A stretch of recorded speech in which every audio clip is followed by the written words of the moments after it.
Manchester United 0, Newcastle 2. I'm not Amorim out, but I have things to show you. Let's analyze. All right, so let's get this tactical analysis video started, and let's start by getting two things out of the way. First of all, wazza Wayne Rooney, oh how the mighty has fallen. And the second thing is, of course, yes, absolutely, 100% agree. The Manchester United players have been shit for most of the post-Sir Alex Ferguson era, and they are probably the main culprits behind why we haven't performed the way we are supposed to perform. But I know many of you are probably also familiar with the Pareto principle, the 80-20, i.e., 20% of your actions result in 80% of your outcome. And in this particular game, I believe that while, of course, the players could have done better, that 20% that has resulted in 80% of the reasons why we lost the game came down to Amorim's tactical blunder, his fatal mistake.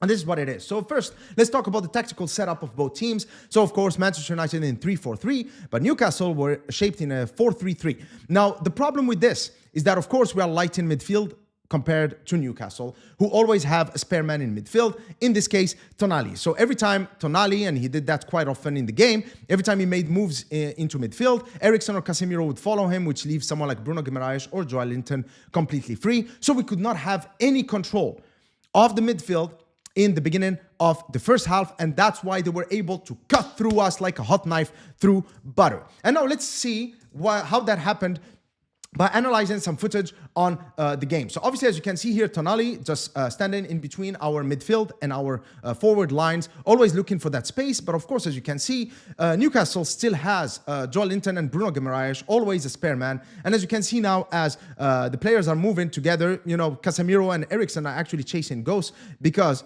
two midfielders against three. And now Bruno Guimaraes can use his expensive passing, so that's Tonali, for example, to spread the balls wide.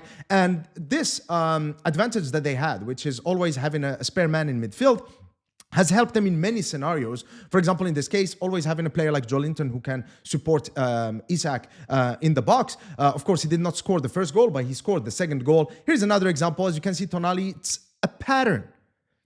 It's a pattern of play that Newcastle has.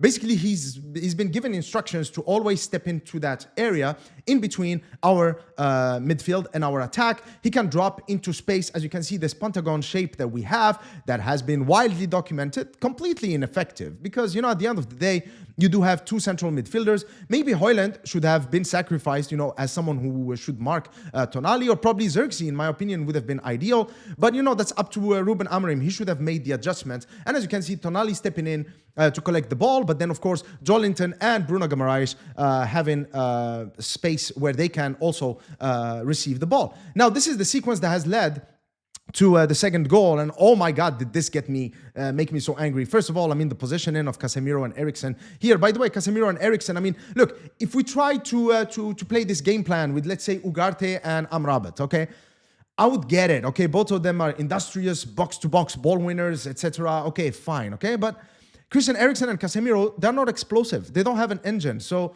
I don't get it. They were extremely exposed in this game. And here, of course, as Bruno Guimaraes is holding the ball, look, as he's moving, pass and move into space. Again, Casemiro and Christian Eriksen are chasing ghosts. And then now that advantage is going to play out again because Joelinton is able to act as a second striker, move into the box. And of course, he's physical, he's tall. He was always going to win that against Lisandro Martinez. And that's 2-0 for Newcastle early in the first half, within the 19th minute, okay?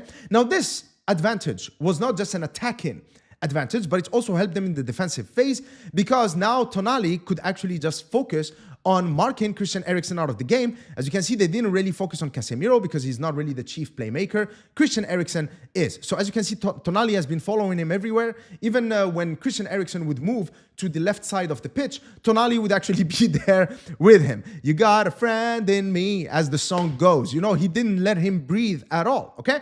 Now, our saving grace, though, okay? And the reason why I still have faith in Amorim is because he's a good tactician who's able to adapt. And so in the 33rd minute, he substituted Zirkzee and replaced him with Mainoo. And so we switched into a 3-5-2 formation with a midfield three of our own to match man-to-man Newcastle's midfield three. And this literally was nearly going to give us a goal, because as Kobbie Mainoo was marking Bruno Guimaraes and tracking him the way Tonali was doing to Christian Eriksen, he was able to capitalize on this mistake and, of course, play a through ball into the path of Casemiro. Casemiro should have scored this one. I mean, when you look at the time, would have gone into halftime, 2-1 against Newcastle. I would say game on. Playing at home at Old Trafford, we would probably have had the momentum in the second half and we would have won. Speaking of momentum, of course, the introduction of Kobbie Mainoo, which was around here, like this is the second goal around the 19th minute. Zirkzee left at around the 33rd minute, replaced by Kobbie Mainoo. And as you can see, the momentum has shifted in favor of Manchester United. However, I think that he's made a mistake. It's a fatal mistake that he's made simply because, and I need to take off my glasses here to talk to you in all seriousness, okay? I mean, one of the first videos that I made about Ruben Amorim was a tactical analysis where I focused on how does he actually adapt in game. And I used a game between Sporting Lisbon in the Champions League and PSV Eindhoven. PSV Eindhoven, of course, who play in a 4-3-3 shape similar to that of Newcastle. They completely suffocated Sporting Lisbon for the same reason that Newcastle has suffocated us in the beginning of the first half, mainly because Hojlund and Morita were outnumbered compared to the PSV Eindhoven midfielders, okay? Second half, Ruben Amorim recognizes that and he reacts by introducing Bragança, another midfielder, to play 3-5-2 formation, again having a midfield 3 to match PSV Eindhoven's midfield 3, and they were able to score. In fact, Bragança himself scored, and they got a draw. They got 1 point, while probably based on their first half performance, they deserved deserved nothing. So what frustrates me here is that in the case of Amorim, this is a fool me once, shame on you, fool me twice, shame on me kind of scenario. Amorim has seen this movie before. So why didn't he play with the midfield 3 earlier, or at least give Hojlund or Zirkzee, preferably, instructions to always drop and mark one of the extra midfielders? Why didn't he do that? And this is what frustrates me, because this is not my full-time job, it's just my hobby. And yet, I could see it. Come on, guys, you got to tell me that Ruben Amorim didn't see it. So why didn't he do it in the beginning of the game? Because that cost us, because in the second half, as you can see here, from the momentum, we actually looked better than Newcastle. We could have gotten back in the game. And had we started without conceding these goals, probably we could have won the game. But now, we are facing, potential relegation battle. How the mighty has fallen. Anyway, let's keep going, okay? So, now, of course, while Ruben Amorim's tactics were key, 2 players' performances have to be highlighted. And those are Rasmus Hojlund and Joshua Zirkzee, because, of course, while I think that Ruben Amorim's tactics have allowed Newcastle to score against us, I think that Zirkzee and Hojlund's individual performances, lackluster individual performances, has contributed in us not scoring any goals. And of course, you need to score if you want to win. What I have here, this stat shows touches. As you can see, Hojlund, 37 against 31 for Livramento. Hojlund played the whole game, while Livramento just played, I don't know, a quarter of a game, a third of a game. I don't remember when he came on. And yet he has nearly the same amount of touches as Rasmus Hojlund. Zirkzee, on the other hand. But here, what I have here is actually a stat that shows how many times this player has been dispossessed. And so basically what we have here, you don't need to have a PhD in mathematics to understand that in the case of Zirkzee, that's 50%. Every 2 times he touches the ball, he loses it once. Hojlund is doing a little bit better, but it's still not good enough. But why is this important? Why am I mentioning it? Is because if your attackers cannot hold on to the ball, then the wingbacks and the midfielders, okay, the attacking midfielders cannot actually move into forward positions in order for them to receive the ball and create chances. But with Zirkzee, this is what frustrates me about Manchester United, is that you evaluate a player performance based on their previous clubs, right? And then they come into Manchester United and then their performances are simply not as good. This is Zirkzee in 23-24 for Bologna.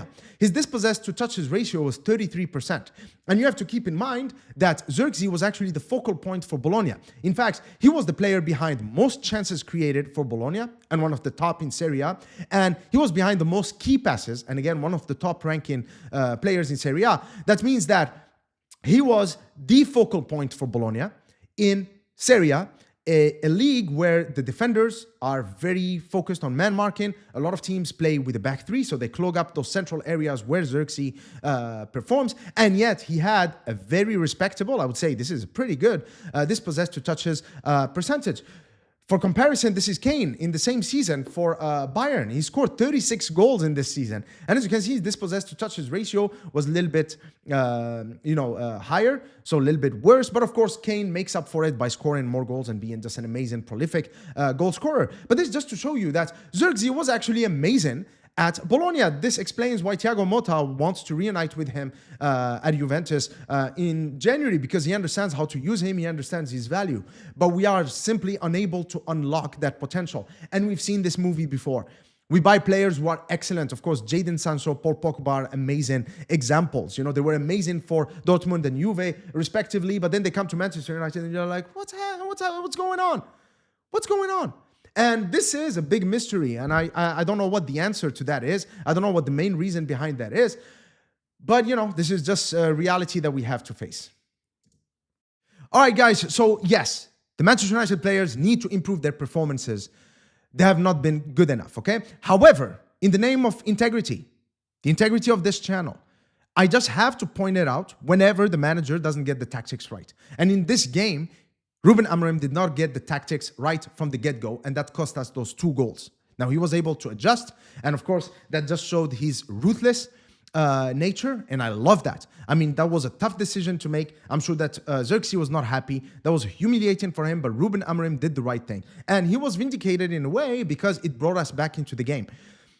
2 years ago, that would have probably led to a 5-0 or 6-0 win at home. Another humiliation at the hands of a better team than us, okay? But Ruben Amorim, with his adjustment by introducing Kobbie Mainoo, was able to steady the ship, okay? And we got a respectable result with a respectable performance in the second half. Unfortunately, we could not find the goals for us to either draw or get something out of the game. Now, guys, I hope that you've enjoyed this tactical analysis video. If you did, please give the video the thumbs up and comment and share your thoughts in the comment section below. Also, if you appreciate the hard work that I put into these videos and you'd like to support the channel, please know that I have unlocked the YouTube membership. So please make sure you click that join button to learn more about the different tier levels.